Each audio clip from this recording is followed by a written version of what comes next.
Boris Johnson has been brought back onto the pitch by the floundering Conservative Party. Major Johnson reporting for duty, sir. According to The Telegraph, tens of thousands of letters signed by the former PM are due to be delivered to voters later this week. The Telegraph reports this. It comes after the Conservatives warned that a vote for reform risked putting Labour in power for a generation.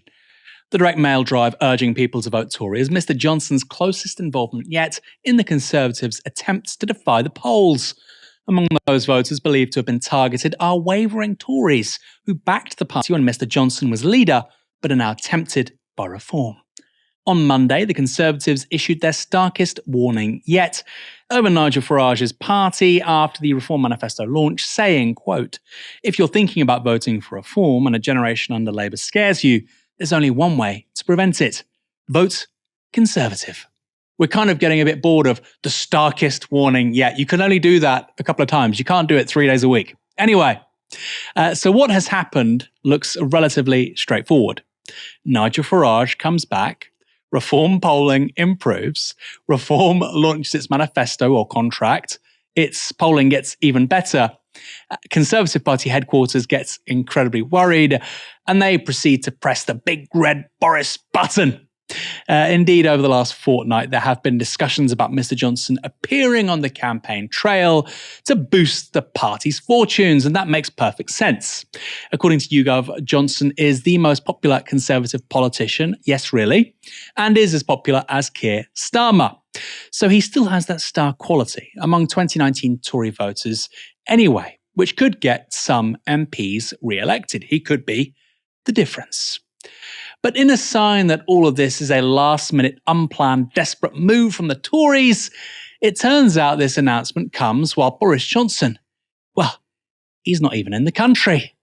His wife, Carrie Symonds, posted a picture of them both on a sandy beach in Sardinia, alongside their 3 young children, on Instagram.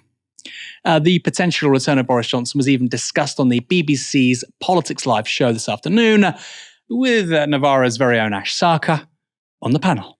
My opening question to our panel, starting with you, Andrew Griffith, is would you like to see Boris Johnson back out on the campaign trail? Well, goodness me, yes. This is a moment for all Conservatives to come out on the campaign trail. We're faced with a Labour government that's going to tax people's home, their pension, their savings. You know, now is the time for all good people to come to the aid of the party and get the country to wake up to the risk that we face. Darren, would you like to see Boris Johnson back on the campaign trail? Oh, I don't really care, to be honest. I mean, the chaos from the Conservatives is so mad now that they can't even get their own leader to lead their party. They want someone that was kicked out of Parliament for lying to come back and try and help steer the ship in the right direction. I mean, it's ridiculous, isn't it? Well, as I say, what is ridiculous actually is to present to the country an agenda that's going to change the constitution so you can be in power for a generation, to not be truthful and honest about the tax rises that you're proposing. We'll come on to that. And I know you're a sensible person, so perhaps you'll tell us more about what the tax rises are going to be.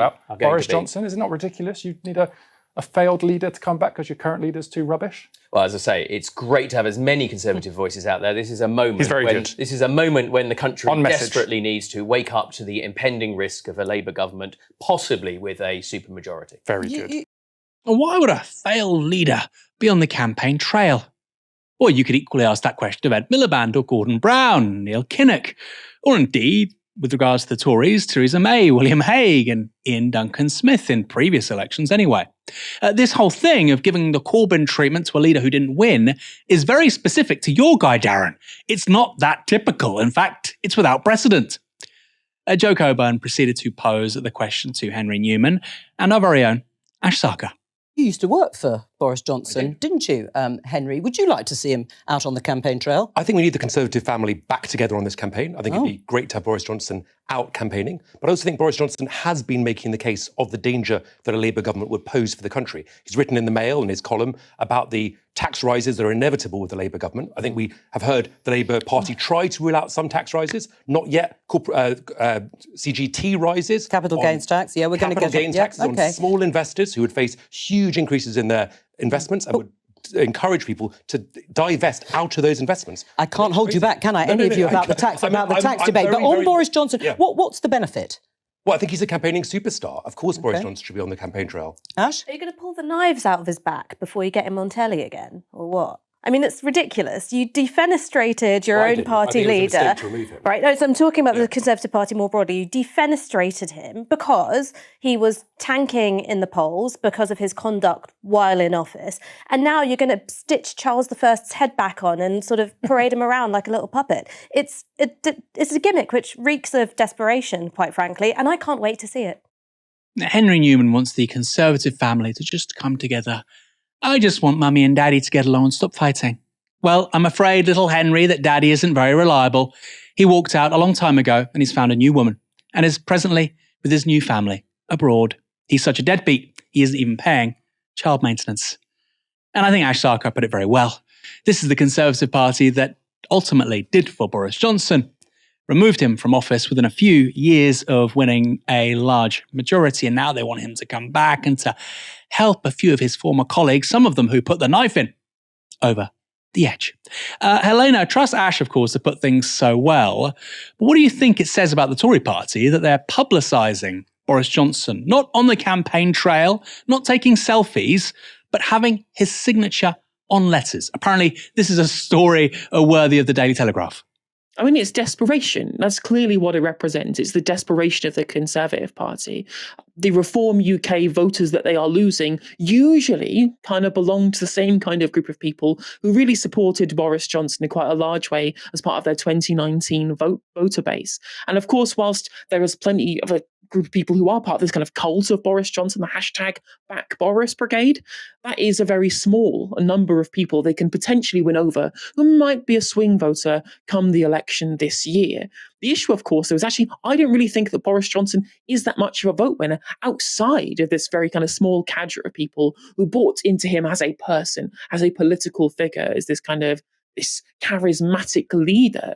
I don't think it's a very small amount of people, especially now. And I think broadly, the UK is, in general, actually still views with Boris Johnson with a lot of very large disdain. Partygate was a giant scandal. People in this country really don't like people being treated unfairly. And we felt broadly treated very unfairly by the fact that this guy was partying whilst we were sitting at home, protecting ourselves, not even allowed to go to large-scale funerals with friends and family. And that really puts people off. So I don't think this is necessarily a particularly larger vote winner. And internally with the Conservative Party, I guess people did hate the stitch-up of Boris Johnson. But when it comes to the floating voters that they need to win over to shore up their base, I don't think that this is necessarily going to be something that actually draws in too much support. And what it does do, what it really clearly does do for me personally, is recognise that actually in 2019, the Conservative Party support wasn't entirely based around Boris Johnson as the person. It really wasn't. People voted for the Conservative Party in 2019 on the back of a bunch of manifesto commitments that they have completely ditched now. It was an anti-austerity platform with investment in hospitals, a green industrial revolution, with a conversion therapy ban, with uprating benefits in line with inflation, competing HS2, this high-wage, high-skill economy that we were promised from the 2019 manifesto, all of this interventionist state policy for the economy, and then they got rid of Boris Johnson, and all of that's been ditched. Rishi Sunak and Jeremy Hunt are running on a pro-austerity platform, slashing away literally all of those promises that were made to the electorate. Levelling Up has been an absolute failure to actually do what it said on the tin. And not only are the public, they're kind of a bit miffed at the idea that they could change prime ministers, but really and truly the promises, the roaring 20s as Tom Harwood promised us under Boris Johnson's manifesto promises, they've all been replaced with a kind of economic policy that nobody in this country wanted. And the Conservative Party really think this neoliberalism is going to win them voters. And really and truly, it wasn't just Boris Johnson that won them those votes in 2019. It was a policy that they were promised, and they don't exist anymore. Basically, the Tory strategy now is, can we get 5% of the reform vote, or a fifth, I should say, really? Let's say 20% of the reform vote back. Can we do that? Well, yeah, that might save you 10, 15, 20 MPs. That's your strategy? Really? I mean, it's desperate, right?